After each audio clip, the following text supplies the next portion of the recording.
What is up YouTube? It's Kingfisher745, and in this video we'll be facing Grobbulus. Grobbulus is my prototype for an army of giants. You are test subject 1. Now Grobbulus's bio says he was meant to be the first of an army of flesh giants. Are there more like him? Then his hero power is called Poison Cloud, and for 2 mana it deals 1 damage to all minions. If any die, it summons a 2/2 slime. What this means is you don't want to take in a bunch of weak minions because they'll only end up being fuel for his slimes, so you should avoid using a zoo deck. So what I'm going to go with is my priest deck because it doesn't have a lot of minions, but the ones it does have a decent amount of health, and if we need to, we can always heal them. I always seem to have fun using my priest deck, and if you get the cards in the right order, you can end up with some very powerful combinations. Hopefully I at least get to show you 1 or 2 of those in this match. And so our encounter with the second boss of the Construct Quarter begins.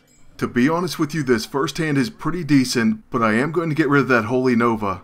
Having the Cleric and the Blade Master to start is amazing though. And we also get a Shadow Word Death so we can deal with any minion with an attack 5 or greater. Our first play of course is going to be the Northshire Cleric, and then we're going to end our turn. This character says whenever a minion is healed, draw a card. This effect is going to come in extremely handy, especially when we can play our Blade Master and then heal him. We also gained a Power Word Shield and a Mind Blast. We're going to play the Mind Blast right now and it deals 5 damage to the enemy hero. Then we get to attack with our Cleric and it's 30 to 24. So far everything's going well, but now Grobbulus is finally going to play a card. It happens to be a Dancing Swords. That's a 4/4, but when it's finished, we get to draw a card. Sadly, his attack isn't enough for our Shadow Word Death to take out, so instead I'm going to play an injured Blade Master, and then attack for 1. It's a shame that I can't heal our Blade Master this turn because we would have drawn a card, and we would make him a 4/5. And now unfortunately our Cleric is dead, and we don't even get to draw. That is, unless we can kill those Dancing Swords, but we don't want to trade our injured Blade Master for that. So let's go ahead and use a Power Word Shield, and then we get to draw a card from that, and now we have a 4/5 who we can heal up to a 4/7. At this point we could easily take out those swords, but instead I'm going to use Inner Fire, and that will make our attack equal to our defense. And what I'm going to do at this point is just straight up attack the boss for 7 damage.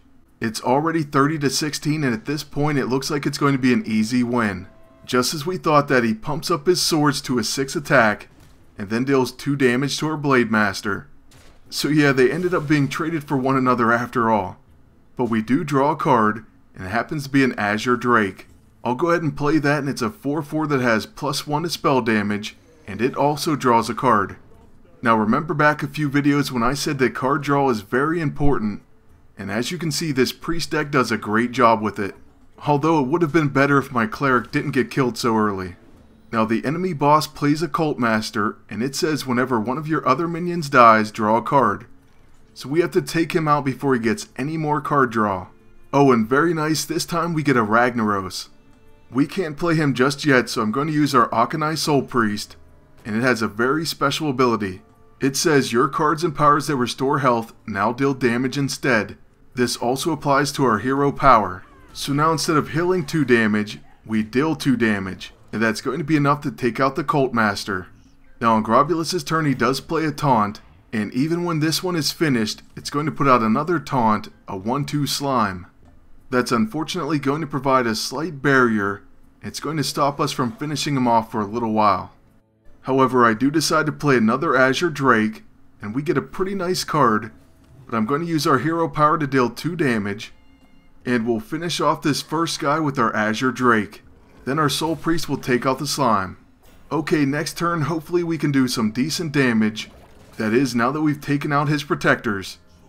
Oh, but he goes ahead and plays the same card, and now we have to go through that all again. Also, this time he uses his Poison Cloud ability for the first time this match. At this point we have 8 mana, and I really want to play Naxxramus. So let's go ahead and put him on the battlefield, and then we'll figure out what we're going to do with this Belcher. I suppose I'll trade him for our Azure Drake, and then we'll kill the slime with our Soul Priest. That way after both of them are taken out, 8 damage will go straight to Grobbulus from Naxxramus. That's going to leave him at only 4 HP. Now I think it's fairly safe to assume that next turn we'll be able to easily finish this match. All that's left to see is what Grobbulus is going to do. And he does play an Echoing Ooze, which he gives +4/+4 and Taunt. Okay, and he's going to play another Mutating Injection, and this thing copies itself at the end of the turn. That's a pretty amazing and brilliant combination, I have to admit. Luckily, we do have 2 Shadow Ward deaths, and we can just go ahead and use 1 on each. That will easily take care of both of these 9/10 protectors, and then we can go ahead and attack for 3 and deal 8 from Naxxramus. That ended up being fairly easy, but we were very lucky that we had 2 times Shadow Ward death. Now right after the Fire Lord finishes this fight, we're going to see what Kel'Thuzad has to say, and then collect our reward. Grobbulus apparently can't speak himself, but he does do a pretty impressive death gurgling, so that's another win for our priest. Back to the drawing board. Okay, that was a short soundbite, but anything from Kel'Thuzad is just cool. Our reward this time is 2 times Mad Scientist, a 2-mana 2/2 that upon death puts a secret from your deck into the battlefield. This could be a pretty sweet card, especially in a mage deck, or maybe a paladin deck. I for one think I'm going to build a mage deck around secrets, and I'm definitely going to put this guy in it. But this does bring us to the end of the video, and I will try to have some more very soon.